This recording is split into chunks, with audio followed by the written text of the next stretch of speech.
Bismillahirrahmanirrahim. Rahman ve Rahim olan Allah'ın adıyla. Allah'a hamdü senalar olsun. Peygamberine selat ve selam olsun.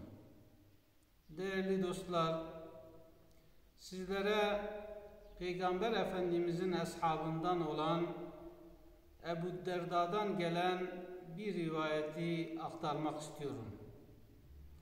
Ebu Derda radıyallahu anh, eğer 3 şey olmasaydı bu dünyada yaşamak istemezdim buyuruyor.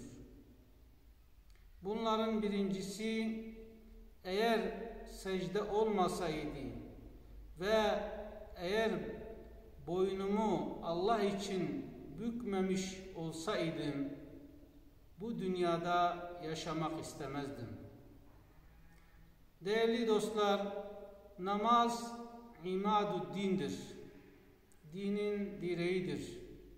Çünkü namaz kişinin kulluğunu itiraf etmesidir.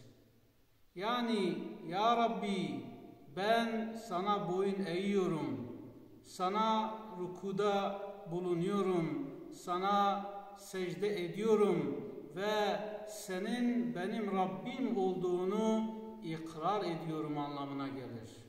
İşte Ebu Derda radıyallahu anh bu gerçeği bizlere bu şekilde ifade etmiştir. Eğer namaz olmasaydı, eğer ruku olmasaydı, eğer secde olmasaydı bu dünyada yaşamak istemezdim diyor. İkincisi, eğer oruç olmasaydı ve benim ciğerim susamasaydı tekrar bu dünyada yaşamak istemezdim.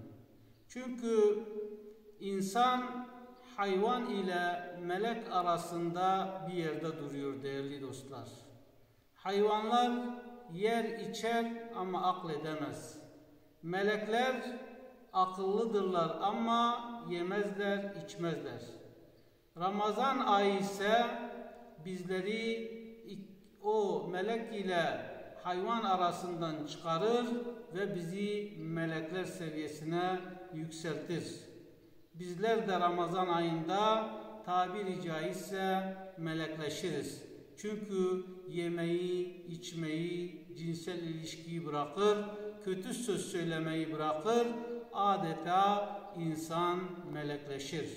Onun için Peygamberimiz Allah'tan kutsi bir hadisle şöyle rivayet eder. Oruç benim içindir, onun mükafatını da ancak ben veririm buyuruyor.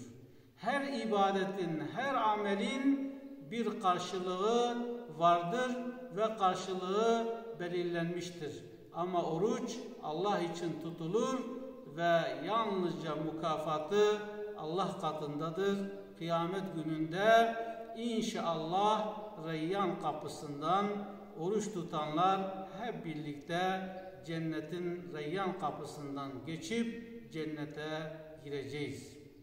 Üçüncüsü ise değerli dostlar, Ebu Derda radıyallahu anh diyor ki, insanlar nasıl meyve yerken en güzelini seçiyorsa, yani önümüze portakal, elma konduğunda, muz konduğunda, farklı meyveler konduğunda gözümüz en güzelini arıyorsa, diyor ki yeryüzünde de en güzel söz söyleyen, en güzeline tabi olan insanlar olmasaydı bu dünyadan göçüp gitmek isterdim.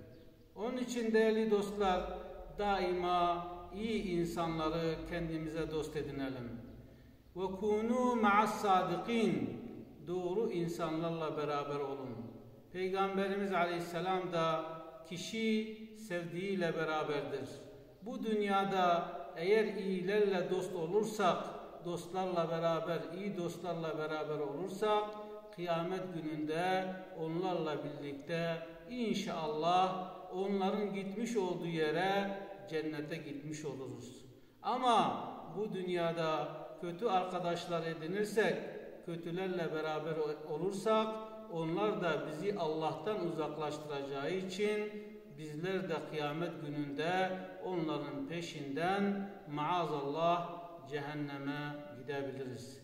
Yüce Mevlam bizleri daima iyi insanlarla dost ve arkadaş eylesin. Bizleri iyi insanların gölgesinden çıkarmasın.